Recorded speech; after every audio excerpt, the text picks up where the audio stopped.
और वहीं मध्य प्रदेश के मुख्यमंत्री जगजीत मोहन यादव ने शुक्रवार को 20 जून को प्रदेश स्तरीय गौशाला सम्मेलन का आयोजन किया। भोपाल में स्थित सीएम आवास में किया। इस दौरान उन्होंने प्रदेश के गौपालकों और गौशाला संचालकों से संवाद किया। साथ ही गौशाला को लगभग 90 करोड़ रुपए की राशि ट्रांसफर की। इस अवसर पर बीजेपी के प्रदेश अध्यक्ष वीडी शर्मा, मंत्री विश्वास सारंग, पशुपालन एवं डेयरी विकास राज्य मंत्री लखन पटेल भी मौजूद रहे। सम्मेलन में प्रदेश के समस्त जिलों से शासकीय और अशासकीय गौशाला संचालक और प्रतिनिधि शामिल हुए।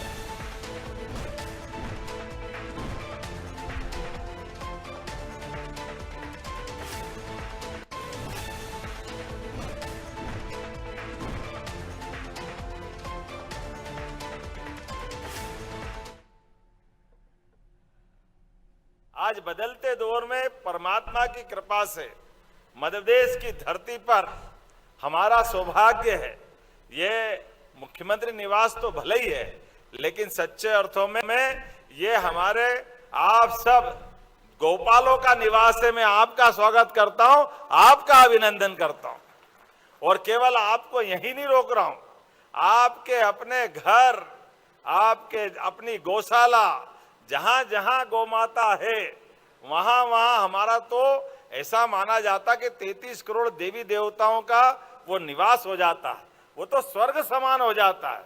धरती पे स्वर्ग कहां, जहां गौमाता और गोपाल मही स्वर्ग है, उससे बड़ा कौन सा स्वर्ग का स्थान होगा। परमात्मा की कृपा से हम सब इस बात को महसूस करते हैं। धीरे धीरे करके दुनिया भी जानने लगी है भारतीय गौवंश की गौमाताओं का, उनका जो अपना अलग अलग परिस्थिति के साथ तादाद में बिठाते हुए भगवान का विशेष आशीर्वाद हमारे गोवंश को गौमाता के साथ है। आज के इस अवसर पर जब हमारे राज्य स्तरीय गौशाला सम्मेलन की बात कर रहे हैं और यहाँ अलग अलग प्रकार की गौशालाओं के माध्यम से आप सबसे जब मैं बात कर रहा हूँ, तो ये बात तो सही है कि हमारे बीच में हमारा अपना जन्म भले अपनी माता ने दिया है और हमारी माता की अपनी सीमा है, लेकिन जहां मां की सीमा समाप्त होती है वहां से गौमाता की सीमा चालू होती है। यह अलग प्रकार की हमारी संस्कृति है। इसलिए हमारे घर के अंदर भी अन्न की अगर रोटी बनती है तो पहली रोटी पे हक हमारी गौमाता का होता है। ये हमारी संस्कृति है। ये प्रकृति से हमको जोड़ने का काम भी करती है। गौमाता का भी जीवन देखो, अपने बच्चे के लिए भी दूध देती है, लेकिन हमारे लिए भी अमृत बचा के रखती है। ये और कोई नहीं कर सकता।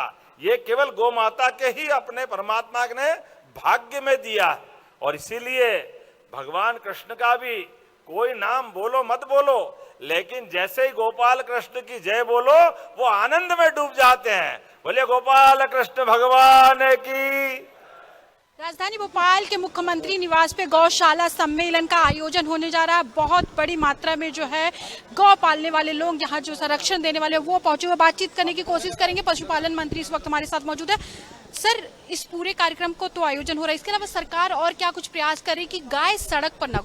देखिए, हम आपने जैसा सवाल किया उसका हम लोगों ने बड़ी मेहनत और उसके साथ एक योजना तैयार की है, स्वावलंबी गौशाला कामधेनु योजना, जिसमें हम लोगों को पीपीपी मॉडल में ज़मीन उपलब्ध कराएंगे और वो 5,000 मिनिमम गाय रखेगा। 5,000 से लेके जितनी हम ज़मीन देंगे 25,000 गाय तक उसको रखने का प्रोविज़न है। और वो स्वावलंबी कैसे होगा, क्योंकि उसमें हमने प्रोविज़न किया है सीएनजी बनाए, वो अच्छी किस्म का खाद बनाए, वहाँ से सोलर से बिजली बनाए, इसके साथ साथ ब्रीड इम्प्रूवमेंट करे। इन सारी चीज़ों से उसको जो अर्निंग होगी तो उससे धीरे धीरे वो स्वावलंबी अपने आप हो जाएगी। आज जो जिस किस्म की नस्ल है वो नस्ल धीरे धीरे नस्ल बदल जाएगी, तो स्वावलंबी होना निश्चित रूप से फ़ायदा भी होगा। और गौवंश जो हमारा सड़क पर है वो मैं आपको कह सकता हूँ कि 1 से 1.5 साल के अंदर आपको सड़क पर गौवंश नज़र नहीं आएगा। पटवारी ये भी आरोप लगा रहे कि सरकार अगर गायों को सड़क पर ना जाने तो हम सरकार के साथ है, और योजनाएं चलाइए, और गायों के लिए जो बजट है वो कहीं ना कहीं सरकार का कम है। देखिए, पहले अब बजट की जहाँ तक बात है, पहले तो बहुत था जो 300 करोड़ था, आज हमने अभी 500 करोड़ बजट हो गया और आने वाले समय में 800 से 900 करोड़ रुपया सिर्फ गौशालाओं के लिए बजट होगा, जो अभी 505 करोड़ रुपया हमारा बजट हमने इस बार किया है। तो निश्चित रूप से माननीय मोहन यादव जी की सरकार, माननीय हमारे मुख्यमंत्री जी बहुत चिंता और चिंतन भी कर रहे हैं कि गौ माता की सेवा हो, गौ माता अच्छे से रहे और उसके निवास जो हमने कहा है कामधेनु निवास, तो निश्चित रूप उसके लिए अच्छे व्यवस्थित होगा। और मैं इतना ही कह सकता हूँ, जब हमारे ये बनकर तैयार होंगे तो आप लोगों को मैं आमंत्रित करूंगा, लोग वहां पर जन्मदिन और पिकनिक बनाने आएंगे। इस व्यवस्था के साथ हम उसको तैयार करें।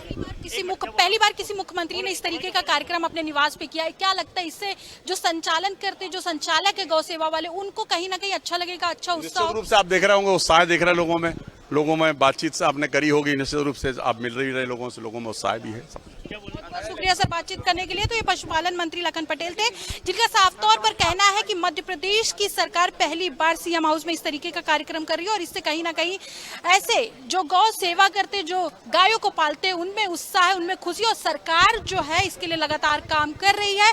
गाय सड़क पर न जाए इसके लिए कई योजनाएं भी चला रही है। और जीतू पटवारी के आरोप पे उन्होंने कहा कि जीतू पटवारी साथ दे, हम 1.5 साल में करके दिखाएंगे कि किस तरीके से गायों को सड़क पे नहीं जाने दिया जा सकता। कैमरामैन हरिओम के साथ शबाना, नादी टीवी, भोपाल।